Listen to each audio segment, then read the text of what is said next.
Advisory Task Force to step forward. It's not on the agenda. I apologize. It was a last-minute entry. I want to give a quick update to the public and to the Board of Trustees. Thank you. Good evening.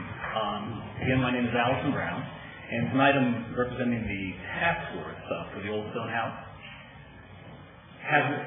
You should have gotten, probably a little bit late, but a letter was sent out to the Board of Trustees probably around 4 o'clock today, so I'm not sure if everyone got it. So for that, I brought copies for each of you, and I'll hand them out just one time. Thank you. Just we'll pass it. First one and then pass it.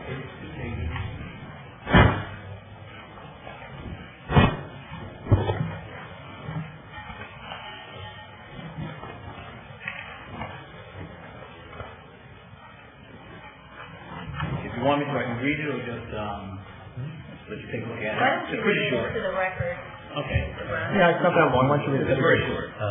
Dear Mr. Newman and trustees, we, being the task force of the Old Stone House, are writing to request a brief extension of time to deliver the report of the task force on the Old Stone House.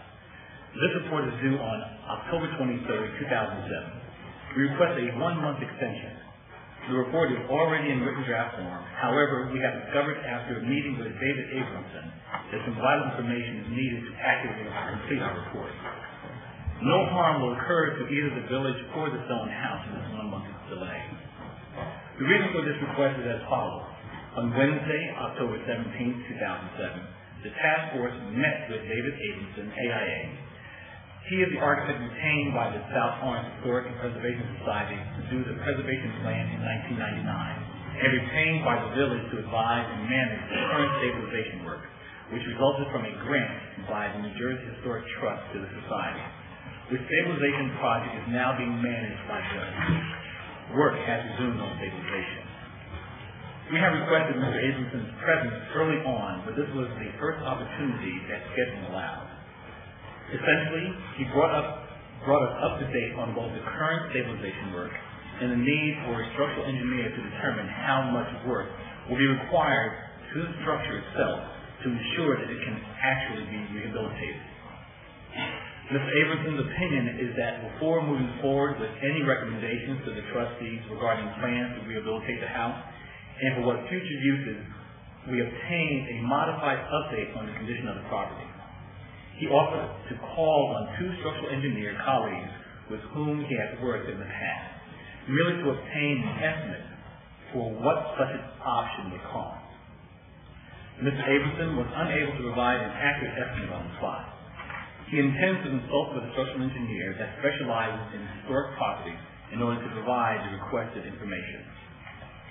After some discussion, we agreed that it would be prudent, and we anticipated that we would include the estimate of the cost of structural engineering in our report as a first step in moving forward, or not. We feel that without this information, our report is incomplete. We request an extension for the report until Tuesday, November 27, 2007. Additionally, we ask that the Old Stone House Task Force remain in place until December 30, 2007, to meet with the trustees and to answer any questions. Sincerely, Maria Morrison-Henningberg, the Old Stone House Task Force. And this clearly states what was happening, but just to maybe clear up a little bit more, we did meet, we did come to some opinions we were going to present to you, but unfortunately, we could not get Mr. Abramson to the meeting in a timely fashion, which basically changed the direction we were going. We were looking at how we could potentially rehabilitate the house, possibly options that would even lead through the taking off of the historic registry if that was the final option, which we thought that would be the last choice. But in our discussion with Mr. Abramson, he brought to our attention that the house was not in the same condition that was reported in 1999 and spoken about. That it had deteriorated even further, and that it would be hard to make a decision to rehabilitate this property without again taking structural engineers back into the building to relook at the condition of the building to see whether or not the building was sturdy enough, structurally sound enough in order to be rehabilitated. At that point, we realized that there was really nothing we could do because any recommendation we would make would not be made with accurate information. So at that point, unfortunately, just a week ago, we realized that the next step would have to be to ask for permission to extend time to get engineers back into the building, to take a closer look at it, to understand what the condition is, to see. But the other thing was with that is that that report alone would cost something. We knew that we'd have to hire an engineer to come in and take a look at the building. We had no idea what that cost would be. So what we proposed, Mr. Abramson, was to come back to us with a proposal that would state the cost of looking at the building with a structural investigation. And that structural investigation would then lead us to a decision as to whether or not the building was, first of all, stable enough to be rehabilitated. That's currently where we are. We need time in order to, one, get the report from him, get a cost estimate, and determine how we need to proceed at that point. Could you clarify, the estimate would, as proposed here, is not an estimate for what it would take to do additional work. It's the estimate for what it would take to assess what it would take to do additional work? Yes. We first need to get an estimate from him in order to determine what's going to cost us to get the engineers in. So he's going to meet with his engineers. Fortunately for us, he has been to the building. He has a lot of knowledge of the building, and he would be the best person to get into the building in order to make that report. But we didn't want to go forward with that, and so we couldn't go forward with that without first finding out what the cost would be. So that's the cost for the assessment. For the assessment. So we'd be no closer. I don't mean this. I'm not saying it's in a critical way. I just want for clarification. We'd be no closer at that point to understanding what the cost would be to do structural work or to do any work. We'd really be closer to knowing what the cost would be to assess what the cost would be. Actually, we're looking to try to get accomplished within the time frame is both. But there's money. There is money. I don't think this is an additional cost, if I understand it correctly, and if Sal's in the room, he can validate that there is still money left over from the amount that was already put aside for stabilization that may be able to cover the cost of this assessment. However, the issue is, when we were looking at all the options, the question was whether or not this house was even capable of being stabilized. And because of structural assessment that needs to take place. So before we could even go forward and decide if it behooves us to bring options to saving it, we need to define whether or not the structure deems it viable for stabilization.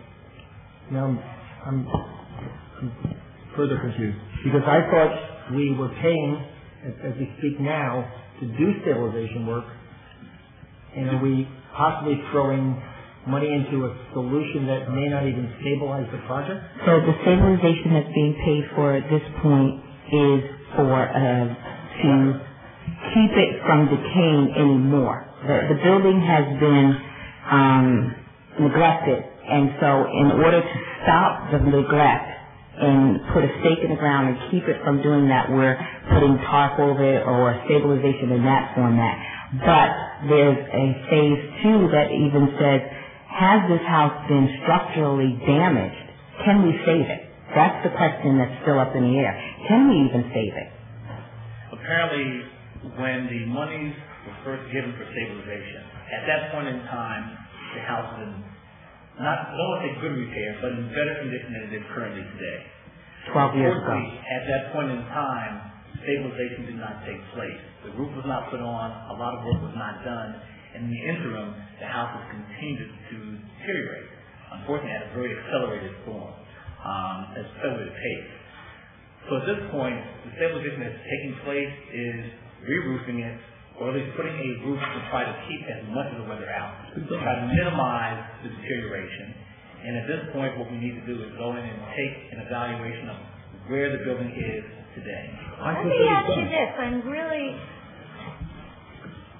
It seems to me, why wasn't this discussed at the very beginning with Mr. Abramson? Why wasn't he brought in at the very beginning to make that estimate, to say, this is where we're at, we did this in 1999,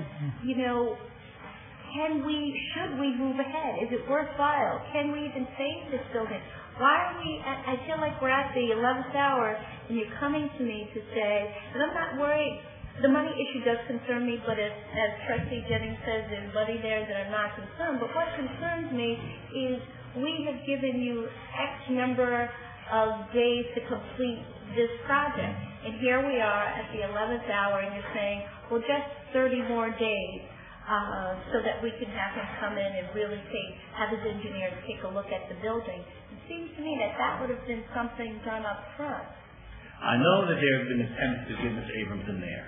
Okay. I know from the short period that I was on there, various attempts were made. Okay. We had thought 2 weeks. I mean, I was there for about a month at this point in time. When I first got on this task force,